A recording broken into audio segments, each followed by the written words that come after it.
Bonjour, c'est Guylaine, 5 minutes avec vous. Alors, une personne me demande, est-il important de guérir de nos blessures, de nos souffrances d'enfants et comment on fait? Donc, je vais répondre à ces deux questions selon moi. Il est vital de guérir nos blessures d'enfants, nos souffrances d'enfants, parce que si on ne le fait pas, nous allons être en réaction aussi longtemps dans notre vie dite adulte qu'une personne appuiera là où nous avons mal. Et être en réaction, ça équivaut bien souvent à se mettre en colère et puis à souffrir et puis à penser je comprends pas que l'autre puisse se conduire comme ça, c'est pas normal, etc., etc.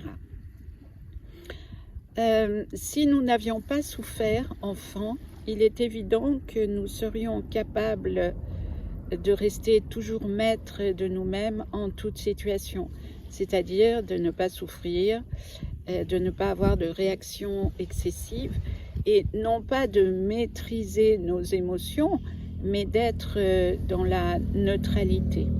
En effet, lorsqu'une personne nous met en réaction, c'est qu'elle a appuyé là où nous avons mal. Et où nous avons mal, c'est dans tout ce que nous avons vécu enfant et qui n'a pas été compris, qui n'a pas été élucidé. Et ainsi, si nous ne portons pas un regard conscient sur tout ce qui a été difficile à vivre pour nous enfants, eh bien nous pouvons continuer de souffrir toute notre vie parce que nous serons en réaction toute notre vie. C'est un point vraiment vital pour moi. Le fait de ne plus être en réaction fait que nous avons beaucoup plus de liberté. Nous ne rentrons pas dans les conflits qui se présentent parce que nous savons que l'autre réagit ou agit avec sa propre histoire et que sa propre histoire ne nous concerne pas. Et nous restons ainsi calmes, en paix. Et bien sûr, c'est un gain positif dans notre vie qui me semble très important. Alors, comment on fait pour guérir ces souffrances? Eh bien, il s'agit au quotidien d'amener notre conscience à n'importe quel moment de la journée où nous entrons en réaction à cause de quelqu'un ou quelque chose qui fait que nous n'acceptons pas ce qui se passe. Et cela génère en nous des émotions qui, la plupart du temps, bien sûr, seront désagréables, difficiles, négatives pour nous. Quand vous sentez que la colère ou que la tristesse ou que les larmes arrivent, demandez-vous, qu'est-ce que je ressens? Comment je me sens? Est-ce que je suis triste? Est-ce que je suis en colère? Est-ce que je suis indignée? La colère, par exemple, est une souffrance qui est réveillée, qui trouve sa base dans notre enfance, la plupart du temps. C'est une souffrance réveillée dont nous n'avons pas conscience et donc nous nous mettons en colère parce qu'il y a inconsciemment un aveu d'impuissance et le rejet de ce que la situation ou la personne nous fait vivre.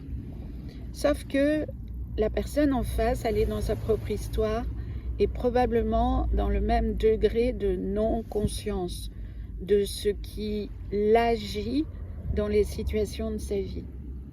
Donc, amener la conscience, c'est accepter qu'il est de notre responsabilité de regarder ce qui se passe en nous à cause de ce que nous vivons. Que nous vivions la plupart du temps quelque chose de difficile qui nous met en colère, qui nous rend triste, qui génère en nous de l'amertume, etc. Donc, accepter que nous portons la responsabilité de ce que nous ressentons en toute situation. Ça ne veut pas dire que l'autre en face agit comme il faut, dans le respect de qui nous sommes. Non, pas du tout. L'autre en face de nous, il peut tout à fait se comporter sans aucun respect. Il se comporte selon qui il est. Mais nous ne ramenons pas ça à nous. C'est-à-dire que, quelle que soit la situation de la personne en face de nous, ça ne remet pas en question qui nous sommes, parce que si nous avons trouvé pourquoi nous réagissons, alors nous reconnaissons que cela nous appartient. L'autre, il sera toujours tel qu'il est, comme il peut, avec ses limites. Et bien sûr, nous portons nous aussi nos propres limites, mais si nous apportons la conscience dans notre vie, à ce moment-là, nous sommes en mesure de ne plus réagir, mais d'agir pour nous-mêmes. Donc, amener la conscience, c'est vraiment ramener l'énergie à nous et prendre soin de nos émotions, en sachant que nos émotions, la plupart du temps, proviennent de ce que nous avons vécu enfant. Je vous donne un exemple. Un enfant, par exemple, qui a un papa ou une maman qui a un comportement froid et indifférent. Une fois adulte, il va attirer à lui probablement le même type de comportement au travers de son compagnon ou sa compagne.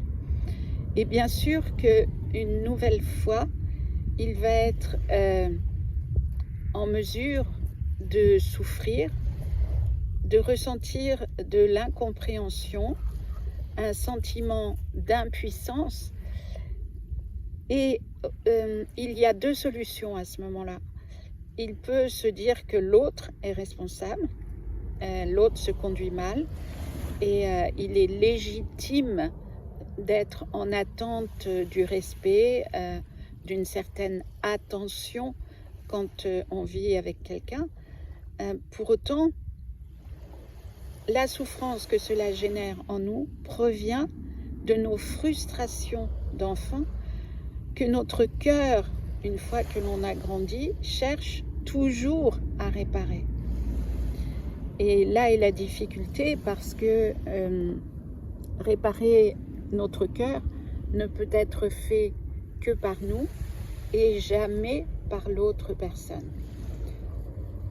Ça, c'est un point important. Ensuite, il y a une autre raison, c'est que toutes nos souffrances d'enfants qui n'ont pas été transmutées, c'est-à-dire qui n'ont pas muté de la souffrance à la neutralité, génèrent en nous une vibration. Nous sommes, en tant qu'humains, comme des piles, et nous émanons à l'extérieur de nous une vibration qui est plus ou moins positive, plus ou moins négative, enfin dite négative en termes de conséquences pour nous, à cause des souffrances qui sont enfermées dans notre cœur. Cette souffrance, nous sommes la seule personne à pouvoir nous en occuper. Alors, bien sûr que cela n'est pas évident, bien sûr qu'il est plus facile au départ d'être accompagné par un professionnel, c'est évident. Néanmoins, il y a toujours la possibilité de vous poser des questions justes et des bonnes questions pour comprendre ce qui se passe à l'intérieur de vous et dans votre cœur.